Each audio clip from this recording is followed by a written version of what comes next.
આજે આપણે FY બીએમાં unit બીજામાં અસરકારક માંગના સિદ્ધાંત વિશે અભ્યાસ કરીશું. તો પહેલાં તો અસરકારક માંગનો સિદ્ધાંત કોણે આપ્યો છે?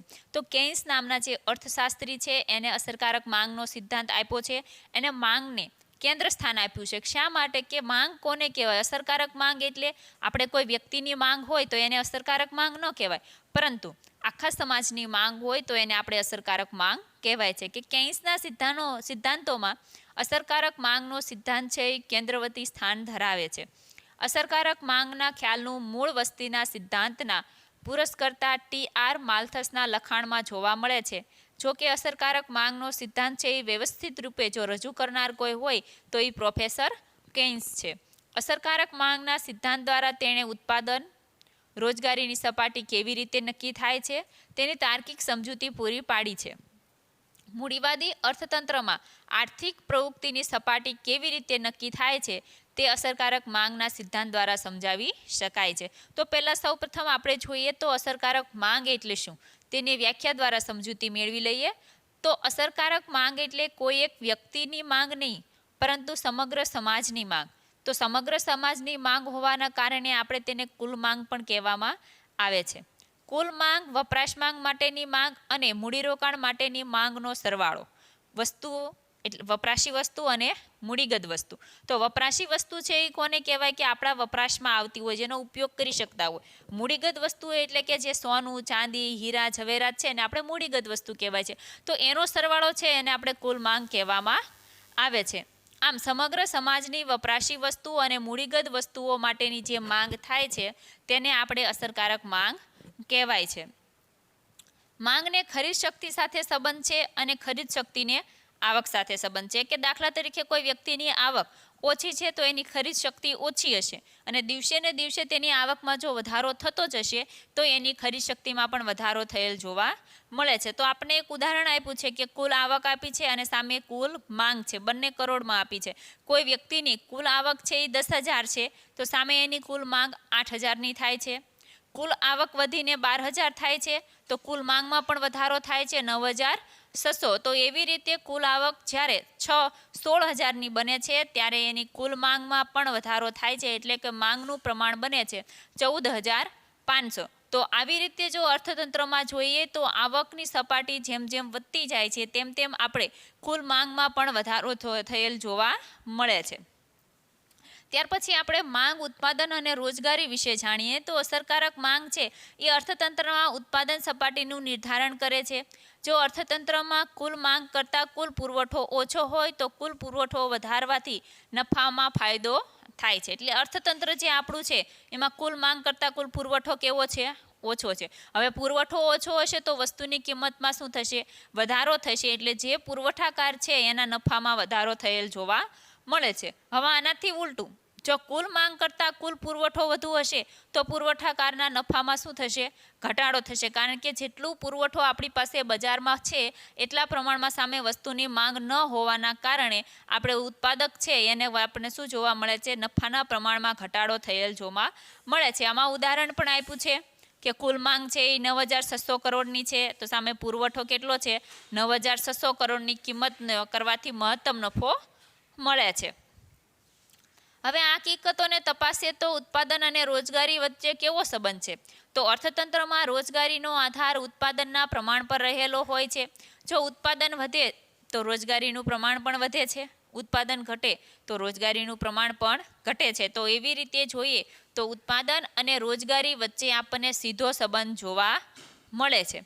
ઉત્પાદન અને રોજગારીમાં વધારો કરવો હોય તો અસરકારક માંગ વધારવી જોઈએ, અને અસરકારક માંગમાં વધારો કરવા માટે મૂડીરોકાણમાં વધારો કરવો જોઈએ. એટલે કે કોઈ પણ બાબત જે આપણે ઉત્પાદન છે, રોજગારી છે, તો એ બંનેમાં આપણે વધારો કરવો છે તો શું વધારવું જોઈએ? આપણે માંગ વધારવી જોશે.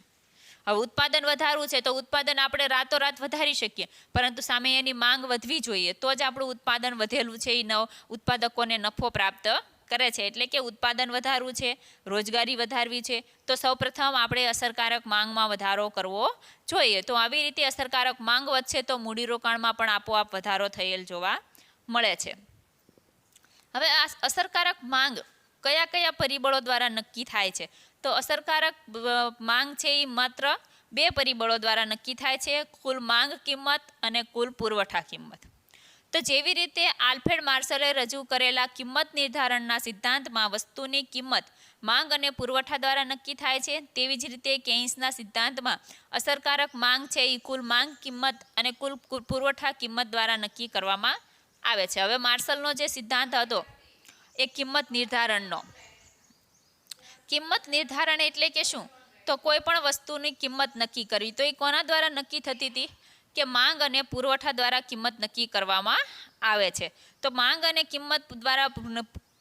અને પુરવઠા દ્વારા કિંમત નક્કી થાય છે કિંમત નિર્ધારણમાં. તો કેઇન્સે જે અસરકારક માંગનો સિદ્ધાંત આપ્યો છે એમાં કુલ માંગ કિંમત અને કુલ પુરવઠા કિંમત દ્વારા જ અસરકારક માંગ નક્કી કરવામાં આવે છે. હવે આપણે જોઈએ કે કુલ માંગ કિંમત એટલે શું? કોઈ પણ નિયોજકનો હેતુ મહત્તમ નફો મેળવવાનો હોય છે, તેથી તે રોજગારીની જુદી જુદી સપાટીએ તથા ઉત્પાદનના વેચાણમાંથી જે આવક મેળવવાની અપેક્ષા રાખે છે તેના દ્વારા કુલ માંગ કિંમત નક્કી થાય છે. એટલે કે કુલ માંગ કિંમત ક્યારે હોય? કે નિયોજકનો હેતુ મહત્તમ નફો મેળવવાનો છે, તેથી રોજગારીની જુદી જુદી સપાટી હોય તો એ સપાટી છે એ ઉત્પાદનના વેચાણમાંથી જે આવક મળવાની આપણે જે અપેક્ષા રાખી હોય એને કુલ માંગ કિંમત કહેવામાં આવે છે. જો તે રોજગારીની સપાટી ઊંચી લઈ જાય તો તેમાંથી તેને વધારે ઉત્પાદન મળે છે. હવે રોજગારીની સપાટી આપણે દિવસે ને દિવસે ઊંચી લઈ જઈએ તો ઉત્પાદનમાં શું થાય? વધારો થયેલ જોવા મળે છે, પરિણામે આવક પણ વધે છે. તો આ રીતે જોતા રોજગારીની કોઈ એક સપાટીએ થતા ઉત્પાદનના વેચાણમાંથી જે આવક મેળવવાની નિયોજક અપેક્ષા રાખે છે તે વેચાણ આવકને તે રોજગારીની સપાટીની કુલ માંગ કિંમત કહેવામાં આવે છે. હવે આપણને ઉદાહરણ આપ્યું છે કે 400 મજૂરને કામે લગાડવાથી 4 લાખ રૂપિયા અને 600 મજૂરને કામે લગાડવાથી 8 લાખ રૂપિયાની આવક મેળવવાની અપેક્ષા હોય તો એમ કહી શકાય કે 400 મજૂરની કુલ માંગ કિંમત કેટલી છે? 4 લાખ અને 600 મજૂરની કુલ માંગ કિંમત કેટલી છે? 8 લાખ. ઉદાહરણ દ્વારા સ્પષ્ટ રીતે આપણને ખ્યાલ આવી ગયો છે કે 400 મજૂરને કામે લગાડો તો કેટલી રૂપિયા મળે છે આપણને? 4 લાખ. તો 400 મજૂરની કુલ માંગ કેટલી કહેવાશે આપણે? 4 લાખની. ત્યાર પછી જોઈએ તો કુલ પુરવઠા કિંમત.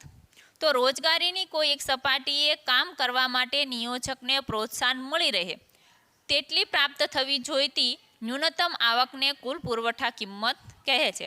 હવે રોજગારીની સપાટીએ નિયોજક, તો નિયોજકને પ્રોત્સાહન મળશે તો જ પોતે કાર્ય કરી શકશે, અન્યથા એ પોતે કાર્ય કરી શકશે નહીં. એટલે પ્રોત્સાહન મળશે તેટલી આવક જો એને પ્રાપ્ત થતી હોય તો એ ન્યૂનતમ આવકને કુલ પુરવઠા કિંમત તરીકે ઓળખવામાં આવે છે.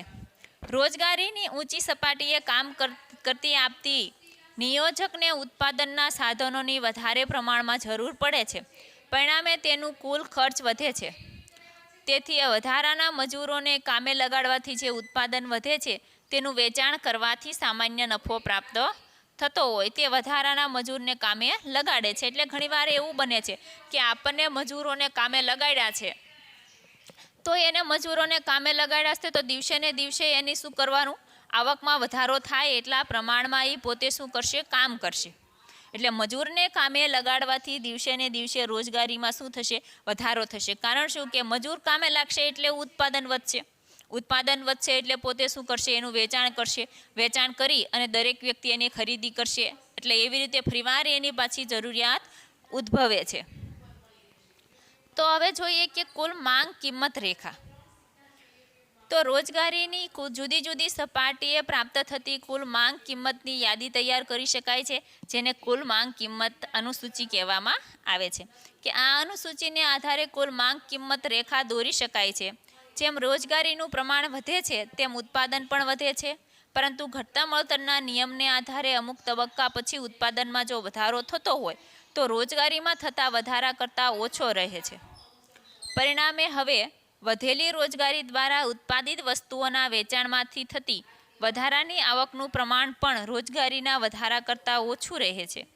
આ રીતે જેમ ઉત્પાદન અને રોજગારી વધે તેમ તેના ઉત્પાદનના વેચાણમાંથી મળતી આવક પ્રાપ્ત થાય છે, છતાં આવકનો વધારો રોજગારીમાં થતા વધારા કરતાં ઓછો રહે છે, કે જેટલો પ્રમાણમાં આવક વધે છે એટલા પ્રમાણમાં સામે રોજગારી વધતી નથી. એનું મુખ્ય કારણ છે કે વ્યક્તિ જેટલું આપણી આવકમાં વધારો થયો છે એ તમામ આવક છે એ કોઈ રોજગારી, કોઈ ઉત્પાદન એટલે કે કોઈ વસ્તુ ખરીદવા પાછળ વાપરી નથી નાખતા. એનો અમુક ભાગ હોય છે એ બચત સ્વરૂપે પોતે રાખે છે. અને ખાસ બાબત એ યાદ રાખવાની કે કુલ માંગ કિંમત રેખા છે એ ડાબી બાજુથી નીચેની જમણી બાજુ તરફ ખસે છે. કુલ પુરવઠા કિંમત રેખા. રોજગારીની જુદી જુદી સપાટીએ કુલ પુરવઠા કિંમતની યાદી તૈયાર કરી શકાય છે, જેને આપણે કુલ પુરવઠા કિંમત અનુસૂચિ તરીકે ઓળખી શકીએ છીએ. કે અનુસૂચિને આધારે કુલ પુરવઠા કિંમત રેખા દોરી શકાય. જેમ રોજગારીનું પ્રમાણ વધે છે તેમ નિયોજકનું ખર્ચ પણ વધે છે. સાચું છે. કારણ શું કે રોજગારીનું પ્રમાણ જો દિવસે ને દિવસે આપણે વધારતા જઈશું તો સામે નિયોજકને એટલા પ્રમાણમાં શું કરવું પડશે? ખર્ચ કરવો પડશે. કારણ કે રોજગારીનું પ્રમાણ વધે છે તો એમાં કોણ શું છે? શ્રમિકોને વધારે રોજગારી મળશે તો શ્રમિકોને રોજગારી આપવા માટે, વેતન આપવા માટે ખર્ચ કરવો પડશે. અને અનેક પ્રકારની સુવિધાઓ આપવા માટે ખર્ચ કરવો પડશે. તો દિવસે ને દિવસે જો આપણે રોજગારીનું પ્રમાણ વધશું તો સામે નિયોજકના ખર્ચમાં પણ આપણે વધારો થયેલ જોવા મળે છે. પરંતુ કેસ છે એ ટૂંકા ગાળાના ઉત્પાદનના સાધનોની કિંમત સ્થિર રાખી રહે તેમ માને છે. તેથી રોજગારીમાં થતો વધારો અને કુલ પુરવઠા કિંમતમાં થતો વધારો સપ્રમાણ રહે છે. આમ રોજગારીના વધારાનું પ્રમાણ, કુલ પુરવઠા કિંમતમાં થતા વધારાનું પ્રમાણ એ બંને સરખા હોય છે. તેથી કુલ પુરવઠા કિંમત રેખા છે એ ડાબી બાજુથી નીચેની તરફ જમણી તરફ ખસે છે. આ એક માર્કના ક્વેશ્ચનમાં પૂછાય એવું છે કે કુલ પુરવઠા કિંમત રેખા છે એ કઈ બાજુથી કઈ બાજુ તરફ ખસે છે? તો ડાબી બાજુથી નીચેની જમણી તરફ એ ખસતી જોવા મળે છે. હવે જોઈએ કે આપણે અસરકારક માંગનું નિર્ધારણ. તો કુલ માંગ કિંમત રેખા અને કુલ પુરવઠા કિંમત રેખાનો ઢાળ અને સમજૂતી મેળવ્યા પછી હવે બંને પરિબળો દ્વારા અસરકારક માંગ અને રોજગારીનું નિર્ધારણ કેવી રીતે થાય છે તે તપાસીએ. કેન્સ સામે અર્થતંત્રમાં કુલ ઉત્પાદનનું માપ વ્યક્ત કરવા કયું એકમ રાખવું એ સમસ્યા હતી. પરંતુ કુલ ઉત્પાદનના માપનના જુદા જુદા એકમો દ્વારા વ્યક્ત કરવામાં આવતી બધી જ વસ્તુઓના ઉત્પાદનનો સરવાળો હોય છે. એટલે કે સમસ્યા હલ કરવા માટે આપણે શું કરવું જોઈએ કે કુલ જે ઉત્પાદનનું માપ છે એ રોજગારીના એકમ દ્વારા વ્યક્ત થાય છે. આથી એ સ્પષ્ટ થાય છે કે અસરકારક માંગ ઉત્પાદન સપાટીનું નિર્ધારણ કરે છે, જે રોજગારી નિર્ધારણ દ્વારા વ્યક્ત કરવામાં આવે છે. હવે આપણે આકૃતિ આપી છે. તો આકૃતિમાં જોઈએ તો OX ધરી ઉપર રોજગારીનું પ્રમાણ, OY ધરી ઉપર કુલ માંગ કિંમત અને કુલ પુરવઠા કિંમત લેવામાં આવ્યા છે. હવે કેન્સ એવી માન્યતા ધરાવે છે કે રોજગારીના વધારાનું પ્રમાણ અને કુલ પુરવઠા કિંમતમાં થતા વધારાનું પ્રમાણ બંને સરખા હોય. કઈ કઈ બાબત સરખી કીધી છે? કુલ માંગ કિંમત, વધારાનું જે પ્રમાણ છે એવી માન્યતા, રોજગારીનું જે પ્રમાણ છે અને કુલ પુરવઠા કિંમત છે એ બે કેવું છે? સરખું છે. આથી પુરવઠા કિંમત રેખા પાયાની રેખા OX સાથે 45 અંશનો ખૂણો બનાવે તે રીતે દોરી શકાય છે. આપણને જે રેખા દેખાય છે એ 45 અંશનો ખૂણો બતાવે છે. કુલ પુરવઠા કિંમત રેખા એ 45 અંશના ખૂણે બનાવી શકાય છે. કુલ પુરવઠા કિંમત રેખા અને કુલ માંગ કિંમત રેખા એકબીજાને S બિંદુએ છેદે છે. આથી S બિંદુએ અસરકારક માંગનું નિર્ધારણ છે. હવે આપણે અસરકારક માંગ આપી છે. કઈ બે રેખા છેદે છે? કુલ માંગ કિંમત રેખા અને કુલ પુરવઠા કિંમત રેખા. જેવી રીતે આપણે કિંમત નિર્ધારણમાં માંગ અને પુરવઠો એકબીજાને જ્યાં છેદે છે ત્યાં કિંમત નક્કી થાય છે, એવી રીતે અસરકારક માંગને નક્કી કરવા માટે કુલ માંગ કિંમત રેખા અને કુલ પુરવઠા કિંમત રેખા એકબીજાને જ્યાં છેદે છે ત્યાં આપણે અસરકારક માંગ નક્કી કરી શકીએ છીએ. S બિંદુએથી OX ધરી ઉપર લંબ દોરતા રોજગારીનું પ્રમાણ મળે છે.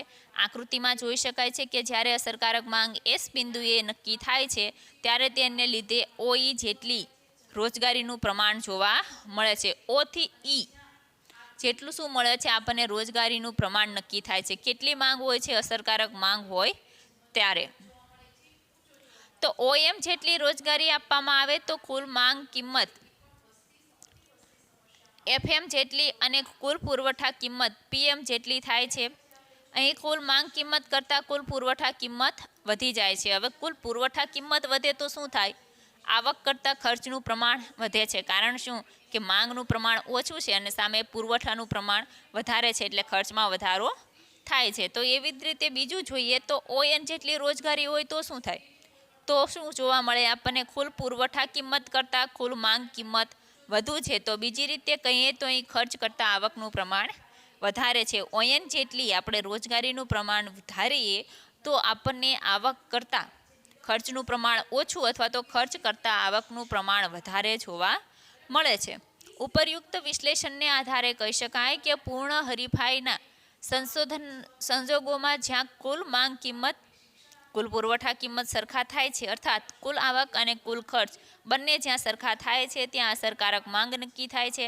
આમ અસરકારક માંગ કે સમગ્ર માંગ દ્વારા રોજગારીનું જે પ્રમાણ નક્કી થાય છે તે રોજગારીનું સમતોલ પ્રમાણ કહેવામાં આવે છે. તો આ હતો આપણો અસરકારક માંગનો સિદ્ધાંત જે કેન્સ દ્વારા રજૂ કરવામાં આવ્યો છે. એની આજે આપણે વિસ્તૃત ચર્ચા કરી છે કે અસરકારક માંગનો સિદ્ધાંત કોને કહેવાય. તો એને વ્યવસ્થિત રીતે જો રજૂ કર્યો હોય તો એ પ્રોફેસર કેન્સ દ્વારા એ અસરકારક માંગનો સિદ્ધાંત રજૂ કર્યો છે. અને અસરકારક માંગ એટલે કોઈ એક વ્યક્તિની માંગ નહીં પરંતુ સમગ્ર સમાજની માંગ કહેવામાં આવે છે. તો સમગ્ર સમાજની માંગ છે એમાં વપરાશી વસ્તુ હોય અને મૂડીગત વસ્તુ હોય. એટલે કે અસરકારક માંગની વ્યાખ્યા આપી હોય તો એ રીતે આપી શકાય કે સમગ્ર સમાજની વપરાશી વસ્તુ અને મૂડીગત વસ્તુઓ માટેની જે માંગ છે એને અસરકારક માંગ કહેવામાં આવે છે. તો થેન્ક યુ વિદ્યાર્થી મિત્રો.